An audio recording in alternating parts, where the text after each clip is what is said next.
Survei biaya hidup tahun 2022 yang dikeluarkan BPS menunjukkan dalam 4 tahun terakhir nilai konsumsi rata-rata atau biaya hidup rumah tangga per bulan di Indonesia naik di kisaran 1 juta hingga 1,5 juta rupiah. Dari 150 kota dan kabupaten yang disurvei, DKI Jakarta menjadi kota dengan biaya hidup per bulan termahal di Indonesia. Di Jakarta, biaya hidup per bulan mencapai 14,8 juta rupiah. Angka ini naik 1,43 juta dari biaya hidup tahun 2018 yang berada di angka 13,4 juta rupiah. Kota-kota lain dengan biaya hidup termahal diantaranya Kota Bekasi, Kota Surabaya, Depok, dan Makassar.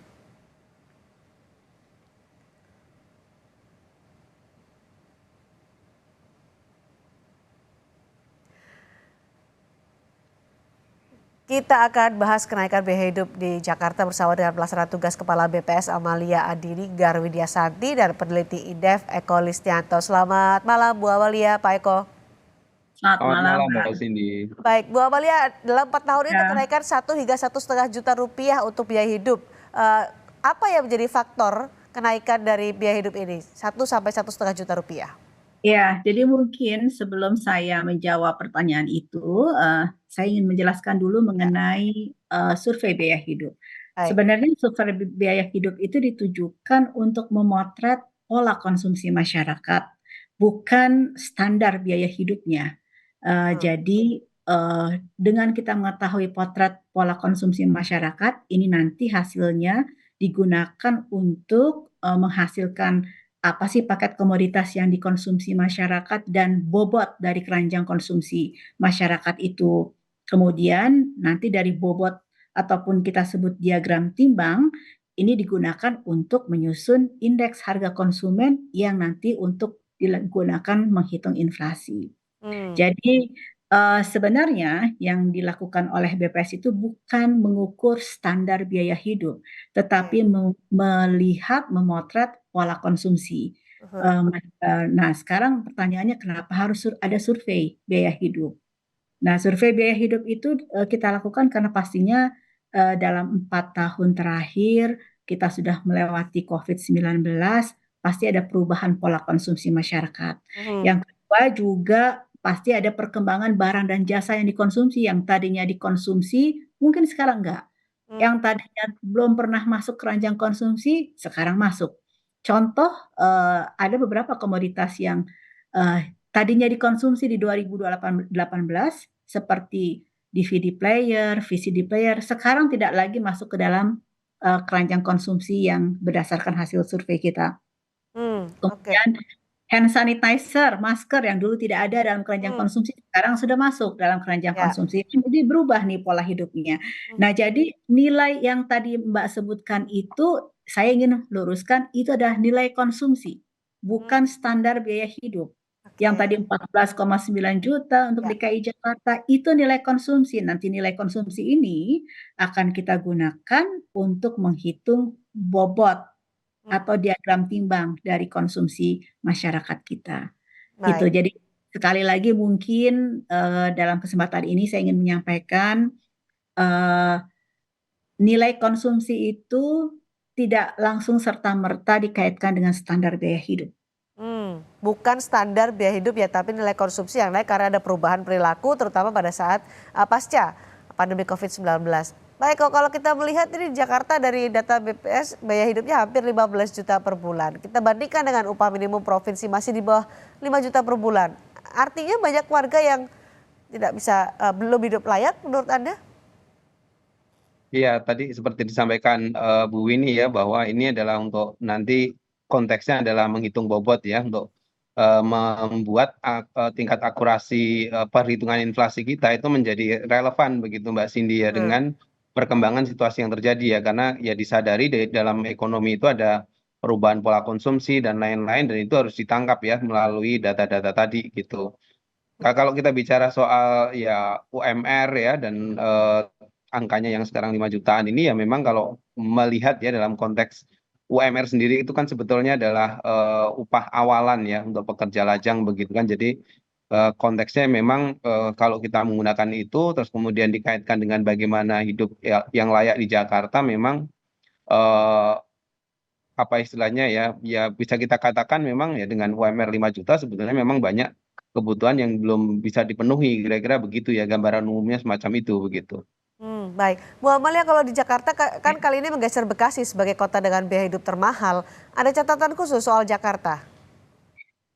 Jadi sekali lagi nilai konsumsi yang kita hitung berdasarkan SBH Ya. 2022 adalah nilai konsumsi rata-rata rumah tangga per bulan. Hmm, Dan di dalam satu rumah tangga itu asumsinya kan pasti ada 4 orang rumah ya. tangga.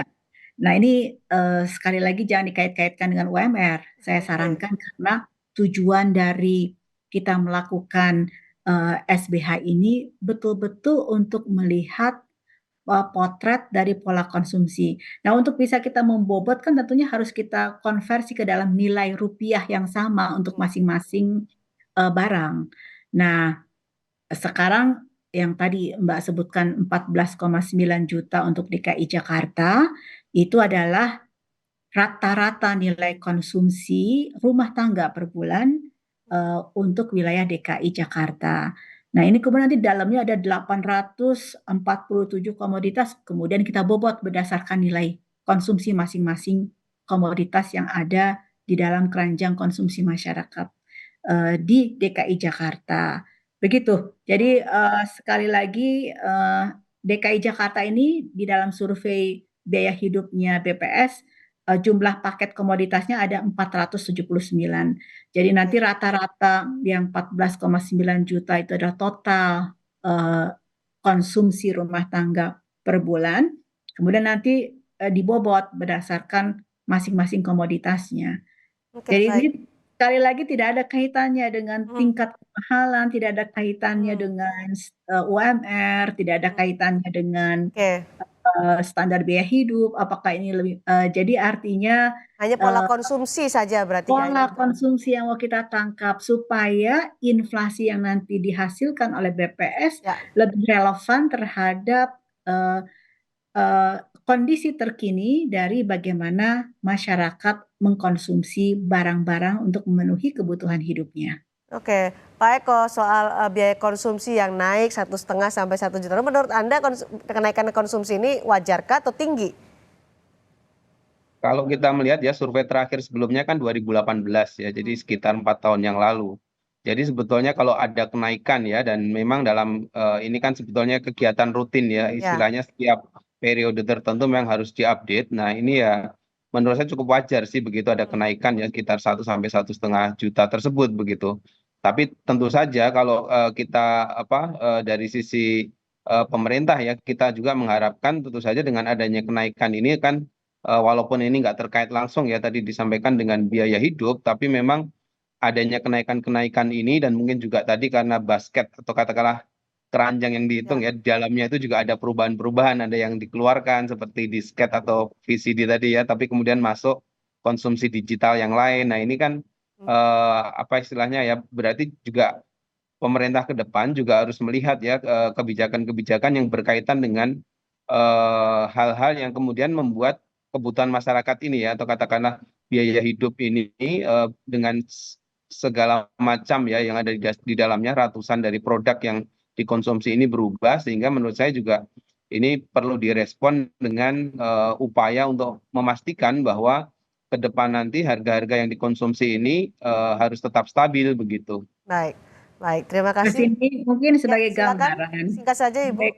ya bahwa nilai konsumsi DKI Jakarta berdasarkan SBH 2018 kan sekitar 13,5 juta per rumah tangga per bulan.